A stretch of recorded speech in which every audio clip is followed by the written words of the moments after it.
আসসালামু আলাইকুম ওয়া রাহমাতুল্লাহি ওয়া বারাকাতুহু।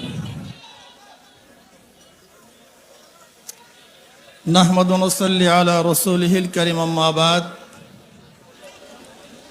ফাআউযু বিল্লাহি মিনাশ শাইতানির রাজীম। বিসমিল্লাহির রহমানির রহিম। কুনতুম খায়রা উম্মাতিন উখরিজাত লিন-নাস তা'মুরুনা বিল মা'রুফি ওয়া তানহাউনা আনিল মুনকার ওয়া তু'মিনুনা বিল্লাহ। সাদাকাল্লাহুল আলিয়্যুল আযীম। সবাই পড়ে সাল্লাল্লাহু আলাইহি ওয়াসাল্লাম।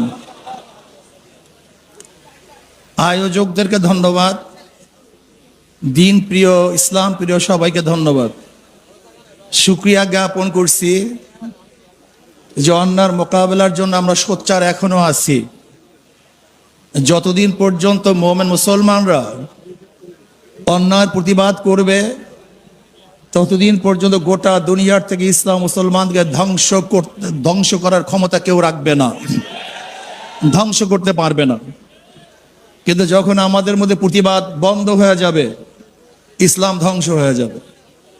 যাই হোক, হিজবুত তাওহীদ কি ও কেন, এদের বিরুদ্ধে আমরা কেন সম্মেলন ডেকেছি, কেন এসেছি, বক্তাগণ এতক্ষণ পর্যন্ত বক্তব্য দিয়েছেন, নিশ্চয়ই আপনারা উপলব্ধি করতে পেরেছেন। আমি মনে করি এই সম্মেলনের দুইটা দিক, হয়তো হিজবুত তাওহীদ জিরো হবে অথবা হিরো হবে, হয়তোবা জিরো হবে অথবা হিরো হবে। যদি সম্মেলন থেকে কোনো রেজাল্ট আমরা অর্জন করতে না পারি, তাহলে এই সম্মেলন মনে করবেন পুরা হিজবুত তাওহীদের পক্ষে চলে গেছে, সে ফেমাস হয়ে যাবে। আন্তর্জাতিক ইসলামের দুশমনেরা তাকে লুপে নিবে, তাকে ইসলামের বিরুদ্ধে কাজে লাগাবে। ইসলামের বিরুদ্ধে যত প্রকার ষড়যন্ত্র আছে তার মাধ্যমে করাবে। যদি এই সম্মেলন তার বিরুদ্ধে কোনো অ্যাকশনে যেতে না পারি, তাহলে গোটা সম্মেলনটা হিজবুত তাওহীদের পক্ষে, এটা আগে মাথার মধ্যে নিতে হবে। আর যদি হিজবুত তাওহীদের বিরুদ্ধে কোনো অ্যাকশনে যেতে পারি, হিজবুত তাওহীদকে বন্ধ করতে পারি, ওর মুখোশ উন্মোচন করতে পারি, সরকারকে মেসেজ দিতে পারি যে অবশ্যই হিজবুত তাওহীদকে বন্ধ করতে হবে,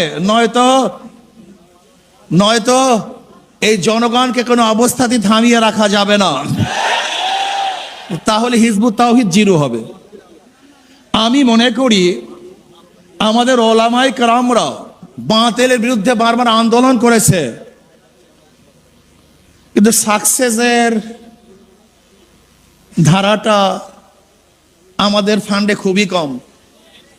কাদিয়ানীদের বিরুদ্ধে দীর্ঘদিন পর্যন্ত আন্দোলন করেছে, কিন্তু নিষিদ্ধ করতে পারি নাই। বাতিলদের বিরুদ্ধে বিভিন্ন সময় আন্দোলন করেছে, কিন্তু এখনো বন্ধ করতে পারি নাই। কবর পূজারী, মাজার পূজারীর বিরুদ্ধে হাজার আন্দোলন করেছে, কিন্তু এখনো বন্ধ। এর কারণটা কি একজন চিন্তা করেছেন?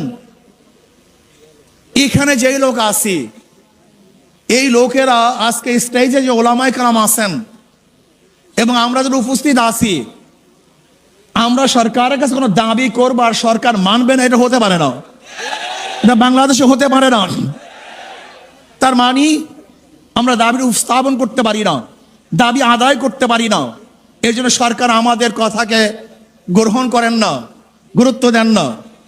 আমি আজকে প্রস্তাব দেব আয়োজক কমিটির থেকে, আপনার স্বল্প একটা সংখ্যক স্বরাষ্ট্রমন্ত্রীর সাথে যোগাযোগ করুন, বৈঠক করুন, স্বরাষ্ট্রমন্ত্রীর সাথে বৈঠক করুন, এমনকি মাননীয় প্রধানমন্ত্রীর সাথে বৈঠক করুন। হিজবুত তাওহীদকে আমরা কেন বন্ধ করতে চাই এটা তাদেরকে বলেন, বুঝান। যদি আপনারা তাদেরকে বুঝান, আমি মনে করি অবশ্যই বুঝতে বাধ্য হবে। যদি তারা সোজা আঙ্গুলে না বুঝে, তারা বাঁকা করে আঙ্গুল তাদেরকে বুঝাবো ইনশাআল্লাহ। আমরা আগে বুঝান তাদেরকে, তারা বুঝতে বাধ্য হবে যে তাদের বিরুদ্ধে আমাদের কোনো শত্রুতা নাই। তারা ইসলামের দুশমন, আমাদেরও দুশমন। ইসলামের যারা বন্ধু হবে তারা আমাদের বন্ধু হবে। এর জন্য আমি প্রস্তাব করব স্বরাষ্ট্রমন্ত্রীর সাথে একটা বৈঠক করা হোক, অথবা প্রাইম মিনিস্টারের সাথে বৈঠক করা হোক। এরপরেও যদি সরকার এই ওলামায়ে কেরামের, তাওহীদি জনতার কথাকে গুরুত্ব না দেয়, তাহলে সরকারকে কিভাবে গুরুত্ব দিতে হয় সেই ব্যবস্থা আমরা গ্রহণ করবো ইনশাআল্লাহ। প্রিয় ভাইরা আমার, আমরা ঐক্যবদ্ধভাবে যদি এই হিজবুত তাওহীদের এই বেঈমান ওর বিরুদ্ধে আন্দোলন করি, সংগ্রাম করি, তাহলে বাংলাদেশে কোনো জায়গায় কাজ করবে এরকম কোনো জায়গা বাংলাদেশে ওর জন্য থাকবে না। সমস্ত জায়গা বন্ধ করা হবে, ওর প্রদর্শনা বন্ধ করা হবে, ওর কাজ বন্ধ করে ইনশাআল্লাহ হকের দাওয়াত গোটা বাংলাদেশ আমরা ছড়িয়ে দেব। যদি ভবিষ্যতে আপনাদেরকে আবারও ডাক দেওয়া হয়, অবশ্যই ইনশাআল্লাহ আজকে যেরকম আগ্রহ করে এখানে এসেছেন, ভবিষ্যতে আসার জন্য প্রস্তুত থাকতে হবে। শুধু হিজবুত তাওহীদ না, বাংলাদেশে যত ভণ্ড আছে, সাহাবা বিদ্বেষী আছে, নবী বিদ্বেষী আছে, ইসলাম বিদ্বেষী আছে, ওলামায়ে দেওবন্দকে যারা পছন্দ করে না, ওলামায়ে দেওবন্দের বিরুদ্ধে যারা কটূক্তিমূলক কথা বলে, যারা আল্লাহ আল্লাহ রসুলের বিরুদ্ধে কথা বলে, ইসলামকে ধ্বংস করার চক্রান্ত করে, বাংলাদেশের সমস্ত মানুষ ঐক্যবদ্ধভাবে তাদের বিরুদ্ধে লড়াই করবে, আন্দোলন করবে ইনশাআল্লাহ। এর জন্য আসুন ঐক্যবদ্ধভাবে সবাই মিলে জিলে ইসলামের দুশমনের বিরুদ্ধে আন্দোলন করব, সংগ্রাম করব। আল্লাহ পাক রব্বুল আলামিন এই আন্দোলন এবং সংগ্রামে হককে বিজয় করার আন্দোলনে সবাইকে শরীক থাকার মতো, ঐক্যবদ্ধ থাকার মতো তৌফিক আল্লাহ পাক আমাকে এবং আমাদের সবাইকে দান করুন। যারা আয়োজন করেছেন, এসেছেন, সবাইকে ধন্যবাদ জ্ঞাপন করি। আমার বক্তব্য শেষ করছি। ওমা আলাইনা ইল্লাল বালাগ।